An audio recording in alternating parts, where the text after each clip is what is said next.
Everyone dear students, previous video में हमने unit 7th यानी वेव्स एंड वाइब्रेशंस का पार्ट फर्स्ट देखा था, जिसमें हमने एग्जाम में आया हुआ एक क्वेश्चन लिया था और सरल आवर्त गति का विस्थापन समीकरण और कई अन्य चीज़ें प्राप्त की थी।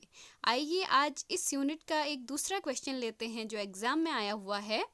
क्वेश्चन आपकी स्क्रीन के सामने है।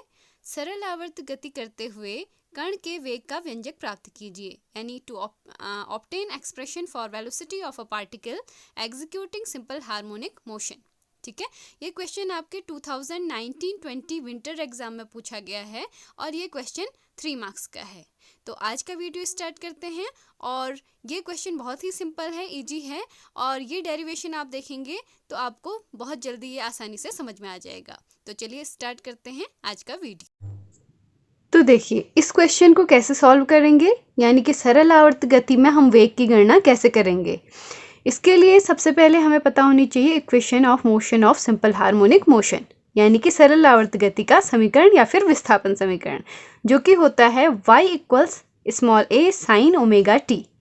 ये इक्वेशन हमने प्रीवियस वीडियो में डिराइव की थी। ठीक है, तो अगर सरल आवर्त गति कोई कण कर रहा है तो उसका जो डिस्प्लेसमेंट होता है y, वो इक्वल्स होता है a साइन ओमेगा t के, जहाँ पर स्मॉल a होता है उस पार्टिकल का एम्पलीट्यूड यानी आयाम और ओमेगा होता है उसका कोणीय वेग यानी कि एंगुलर वेलोसिटी। और देखिए इस इक्वेशन 1 का अगर हम t के रिस्पेक्ट में डिफ्रेंशिएशन करें तो हमें उस पार्टिकल की वेलोसिटी मिल जाएगी। आपको पता है विस्थापन बट्टे समय बराबर क्या होता है, वेग। वेग बराबर होता है विस्थापन बट्टे समय, यानी कि velocity equals displacement upon time. ठीक है, तो यहाँ पर y क्या है, डिस्प्लेसमेंट। और दूसरी चीज़ देखिए, अगर x किसी पार्टिकल का डिस्प्लेसमेंट है तो उसकी वेलोसिटी अगर हमें निकालनी है v, तो v बराबर हम लिख सकते हैं dx अपॉन dt, यानी x का टाइम के रिस्पेक्ट में अगर हम डिफ्रेंशिएशन यानी कि अवकलन कर दें तो हमें क्या मिलेगी, वेलोसिटी। तो ये फॉर्मूला हमेशा ध्यान में रखिएगा कि वेलोसिटी इक्वल्स होता है dx अपॉन dt, जहाँ पर x क्या होता है, उसका डिस्प्लेसमेंट। तो यही चीज़ हम यहाँ पर यूज कर रहे हैं कि हम इस इक्वेशन 1 का डिफ्रेंशिएशन कर रहे हैं t के रिस्पेक्ट में, यानी हम निकालने जा रहे हैं dy बाई dt। ठीक है, तो उपरोक्त समीकरण का t के सापेक्ष अवकलन करेंगे तो वेग वेलोसिटी v इक्वल्स लिख लेंगे आप dy बाई dt, यानी उस y का t के रिस्पेक्ट में डिफ्रेंशिएशन। तो dy बाई dt लिख लेंगे, ब्रैकेट के अंदर क्या क्वांटिटी आ जाएगी, y बराबर क्या है, a साइन ओमेगा t। तो a साइन ओमेगा t आपने ब्रैकेट के अंदर रख लिया। ठीक है, अब देखिए यहाँ पर इसे ब्रैकेट के अंदर रख लिया तो आप देखिए a क्या है, आपका कांस्टेंट है। a कांस्टेंट है तो वो आपका बाहर आ जाएगा और फिर differentiation D by D T आपको किसका निकालना होगा, केवल साइन ओमेगा टी का। अब तक आपने डिफ्रेंशिएशन यानी कि अवकलन पढ़ ली होगी, तो ये आप जानते होंगे कि साइन थीटा का डिफ्रेंशिएशन अगर करना होता तो उसका डिफ्रेंशिएशन हमारे पास होता है कॉस थीटा, लेकिन यहाँ पर थीटा जो है वो केवल सिंपल थीटा नहीं है, थीटा की प्लेस पर ओमेगा टी है। तो सबसे पहले हमें क्या करना होगा, इस ओमेगा टी का डिफ्रेंशिएशन करना होगा। ओमेगा टी का डिफ्रेंशिएशन करेंगे तो उसमें हमें ओमेगा कांस्टेंट हो मिलेगा, ओमेगा आपका बाहर आ जाएगा। जैसे आप साइन 2x का डिफ्रेंशिएशन करते हैं तो पहले 2x का डिफ्रेंशिएशन होता है और 2x का डिफ्रेंशिएशन वहाँ पर 2 आ जाता है ना। तो यहाँ पर ऐसे ही आपको ओमेगा टी का डिफ्रेंशिएशन टी के रिस्पेक्ट में करना है, तो सबसे पहले ओमेगा टी का डिफ्रेंशिएशन करने पर आपको मिल जाएगा बाहर ओमेगा, तो a ओमेगा और अंदर जो बच गया था साइन ओमेगा टी, उसका फिर डिफ्रेंशिएशन होगा। साइन थीटा का डिफ्रेंशिएशन होता है कॉस थीटा, तो यहाँ पर यह चीज़ आ जाएगी आपकी कॉस ओमेगा टी। ठीक है, अब यहाँ पर देखिए हम चाहते हैं कि ये वेलोसिटी का फॉर्मूला, हमारे पास फॉर्मूला आप मिल गया है, लेकिन वेलोसिटी का फॉर्मूला हमें डिस्प्लेसमेंट के टर्म्स में लिखना है। तो हमें क्या करना होगा, डिस्प्लेसमेंट के टर्म में लिखना है, तो डिस्प्लेसमेंट की इक्वेशन में तो साइन आता है, तो हमें इस कॉस को साइन में कन्वर्ट करना होगा।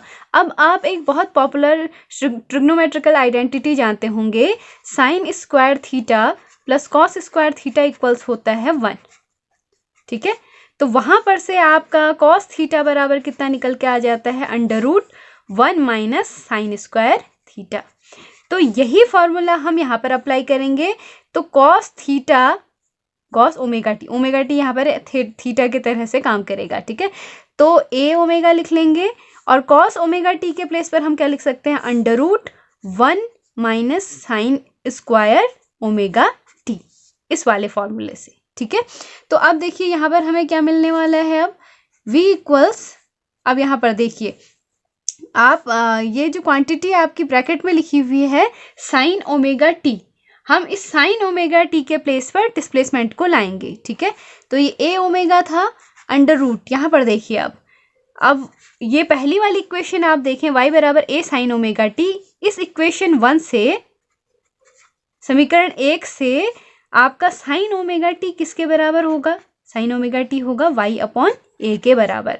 तो साइन ओमेगा टी के प्लेस पर आप लिख लीजिए y अपॉन ए, तो इसे मैं लिख सकती हूँ 1 minus y square upon a square. Sine omega T के प्लेस पर रख दिया y अपॉन ए, और यहाँ पर साइन का स्क्वायर था तो इसे लिख लेंगे y का स्क्वायर अपॉन ए का स्क्वायर, यानी इस y अपॉन ए का भी स्क्वायर हो जाएगा यहाँ पर, ठीक है।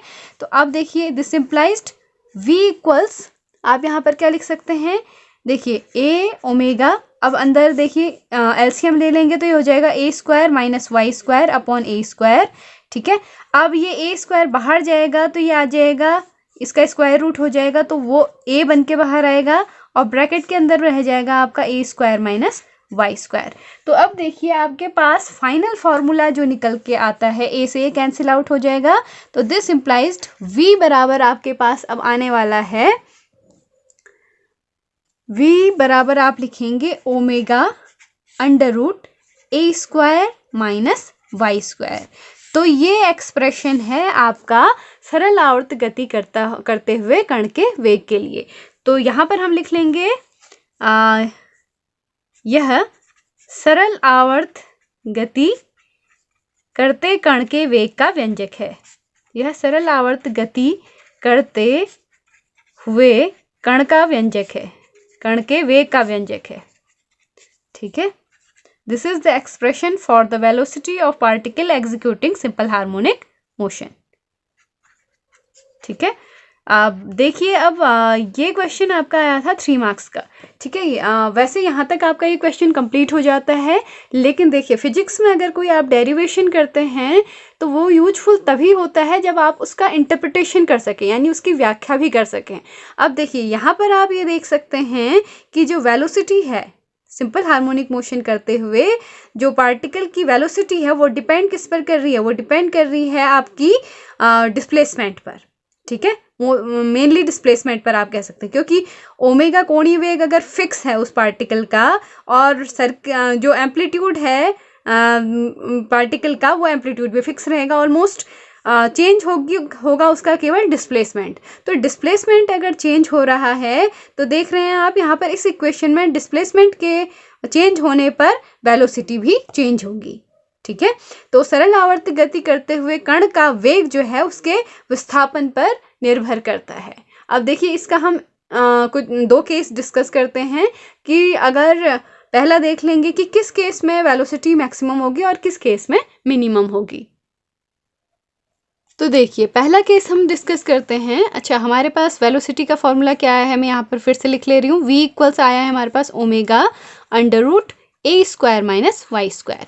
तो पहला केस मैं लेती हूँ यदि y equals 0, when y is minimum, y क्या है, मिनिमम। देखिए विस्थापन मिनिमम है, 0 है, जब पार्टिकल अपनी मीन पोजीशन पर है, ठीक है। वो सर्कुलर मोशन में हमने जब मोशन देखा था वहाँ पर आपने देखा था जो पार्टिकल का जो परपेंडिकुलर डाला था डायमीटर पर, उसका जो फुट पॉइंट आपका एग्जीक्यूट कर रहा था सिंपल हार्मोनिक मोशन, वहाँ डिस्प्लेसमेंट की गणना आप विस्थापन की गणना कहाँ से करते हैं, इस ओरिजिनल पॉइंट से करते हैं। अब मान लिया जाए वो सिंपल हार्मोनिक मोशन करने वाला पार्टिकल Q जो है O पॉइंट पर पहुंचा था, यानी डिस्प्लेसमेंट जब मिनिमम था, ठीक है। सरल आवर्त गति करते हुए कण का केस अगर देखिए, कोई सिंपल पेंडुलम का केस अगर देखिए आप, मान लीजिए जिस समय आपने एक ओर को विस्थापित करके छोड़ा था उस बॉब को, उस समय जिस समय वो किनारे गया था वो तो उसकी एक्सट्रीम पोजीशन होगी और ये बीच वाली पोजीशन उसकी मीन पोजीशन होगी। तो ये इस पोजीशन पर y बराबर 0 होता है। ठीक है, तो यदि y बराबर 0 यानी कि y जिस समय मिनिमम होगा तो उस समय क्या होगा, दिस इम्प्लाइज v बराबर ओमेगा अंडर रूट ए स्क्वायर माइनस 0 हो जाएगा। दिस इम्प्लाइज आपके पास निकल के आ जाएगा यहाँ पर v इक्वल्स ए ओमेगा। ठीक है, और देखिए v बराबर ए ओमेगा वैल्यू जो होती है वो v की मैक्सिमम वैल्यू होती है। ये अभी आप देख लेंगे और समझ जाएंगे, क्योंकि हम इसका जो केस सेकंड डिस्कस करने जा रहे हैं वहाँ पर आप इस चीज़ को क्लियरली देख पाएंगे और समझ पाएंगे। देखिए दूसरी कंडीशन हम लेते हैं, यदि y बराबर मैक्सिमम कब होता है, जब ऑब्जेक्ट अपनी सिंपल हार्मोनिक मोशन करते हुए अधिकतम एक और को जो विस्थापित होता है वो उसकी मैक्सिमम कंडीशन होगी। और अधिकतम विस्थापन को साम्य स्थिति के एक और अधिकतम विस्थापन को हम आयाम कहते हैं। ठीक है, तो सबसे अधिक विस्थापन क्या हो सकता है, आयाम के बराबर। ठीक है, यानी कि उस समय y क्या होगा, मैक्सिमम होगा। सरल आवर्त गति करते हुए कण का उसकी साम्य स्थिति से एक और अधिकतम विस्थापन ही उसका आयाम होता है। ठीक है, maximum displacement from equilibrium position for a particle is defined as amplitude. तो y अगर a ले लें, स्मॉल a जो कि उसका एम्पलीट्यूड है, तब उस समय उस इक्वेशन को देखिए, ये वाली इक्वेशन को आप इस इक्वेशन में v बराबर आप रख लेंगे ओमेगा अंडर रूट ए स्क्वायर माइनस y के प्लेस पर भी a रखेंगे तो a स्क्वायर। दिस इम्प्लाइज अंदर वाली क्वांटिटी 0 तो ये भी 0, तो v बराबर क्या हो जाएगा 0। तो उस समय v कैसा होगा, आपका मिनिमम।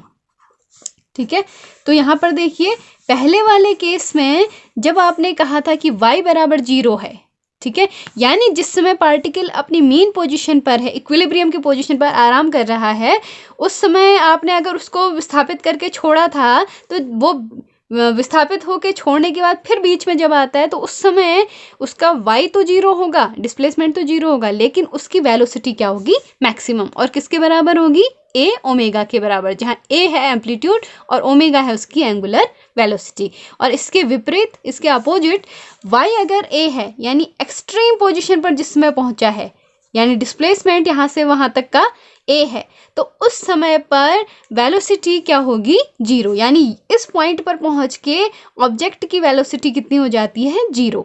ठीक है, तो y जिस समय मैक्सिमम होता है, तो आप इसको इस तरह से देख सकते हैं, y जिस समय मैक्सिमम होता है उस समय वेलोसिटी आपकी मिनिमम होती है, और y जिस समय आपका मिनिमम होता है उस समय वेलोसिटी आपकी मैक्सिमम होती है। कहने का मतलब है जब आपका विस्थापन अधिकतम होता है उस समय वेग आपका कण का न्यूनतम होता है, और जिस समय विस्थापन आपका न्यूनतम होता है उस समय आपके कण का वेग अधिकतम होता है। तो यही क्वेश्चन आया था आपके एग्जाम में और 3 मार्क्स में ये क्वेश्चन पूछा गया था। आशा है ये क्वेश्चन आपको अच्छे से समझ में आ गया होगा। नेक्स्ट वीडियो में हम एग्जाम में आया हुआ कुछ अदर क्वेश्चन लेंगे, या फिर वेग के बाद का टॉपिक जो है एक्सेलरेशन, उसको देखेंगे, क्योंकि एक्सेलरेशन यानी कि त्वरण के बारे में जब आप देखेंगे तो उसमें से आपके न्यूमेरिकल क्वेश्चन बनते हैं और एग्जाम में वो पूछे जाते हैं। तो मिलते हैं नेक्स्ट वीडियो में, तब तक के लिए पढ़ते रहिए।